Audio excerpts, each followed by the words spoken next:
You too? Or maybe what superhero do you identify with?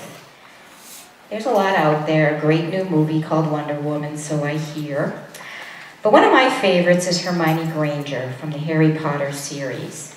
She is brave. She views situations from many perspectives and thinks critically to solve problems.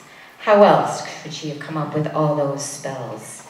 In the end, it was Harry who overpowered Lord Voldemort, as most of us know that story, but he never could have done it without Hermione's ingenuity, leadership, bravery, and kindness.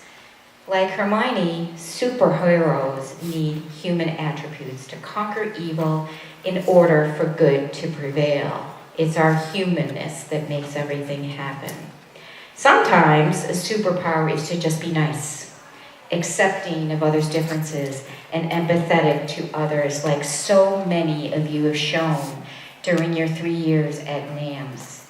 Your collective power of kindness is what makes the difference in the world and has shaped your class culture to be described as a great group of kids.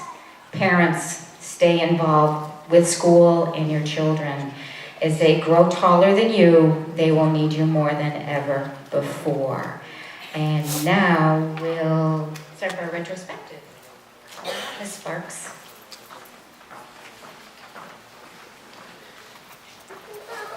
Thank you. Would Diya, Dan, please come to the podium to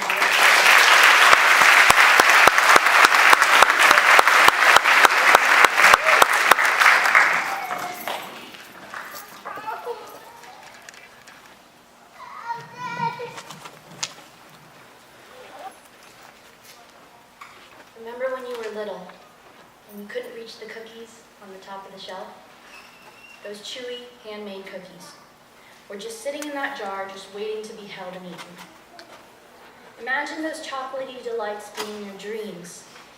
You're so close to reaching them, but you can't, no matter how much you stretch your toes. And it's for the dumbest reason. You're not tall enough, and there's nothing you can do about it.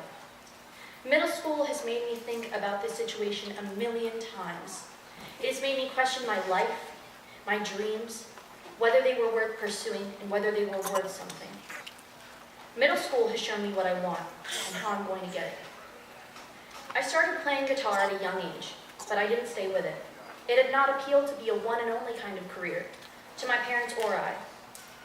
One day, in the 8th grade, I was bored. I sat down on my bed and strummed some chords. And I played my first song in what had felt like years, The A-Team by Ed Sheeran. I felt so free, like an angel had come by and taken me to heaven. I started playing music again. I played for 3 constant hours every single day and soon began to write songs. But they only pushed at the surface of my feelings. My goal of becoming a doctor had soon changed the dream of music as a living. But that's not what this story is about. After all, it is middle school, and you can't talk about middle school without something bad happening to you.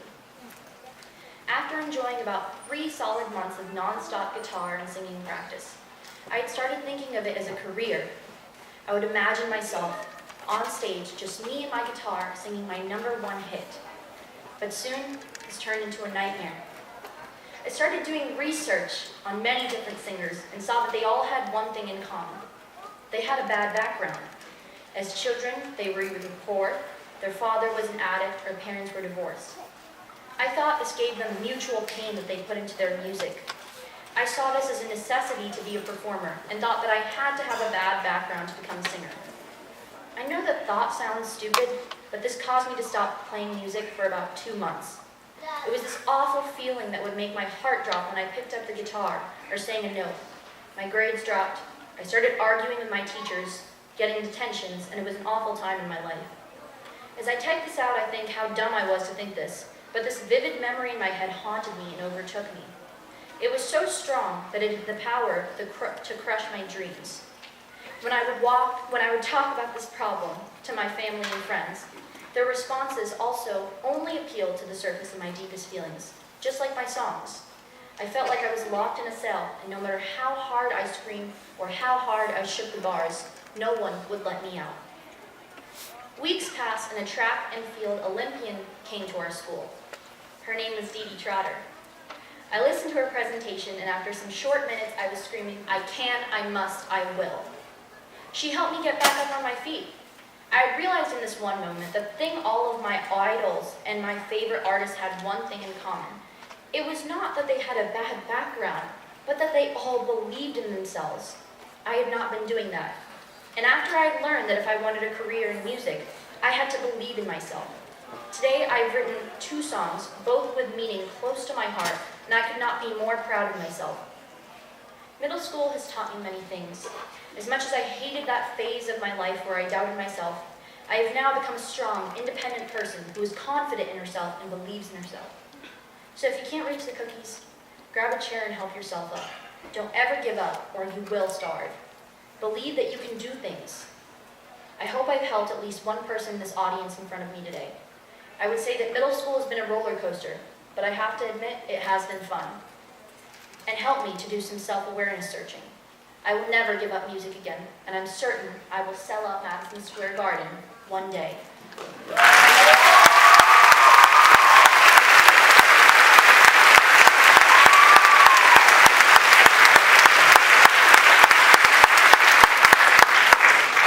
To begin the presentation of awards, I would now like to introduce Mrs. Brown to present the Michael Wallace Art Awards.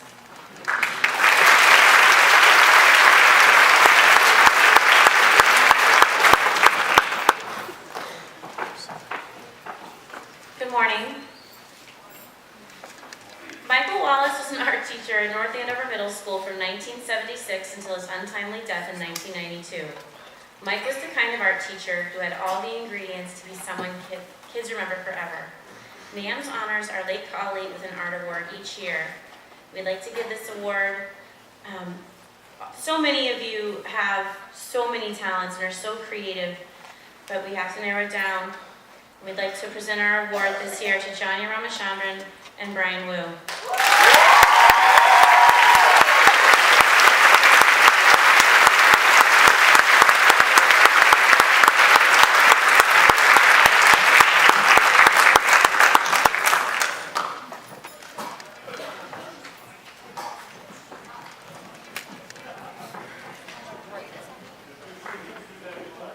To present the band awards, I would now like to present, Ms. Liakis.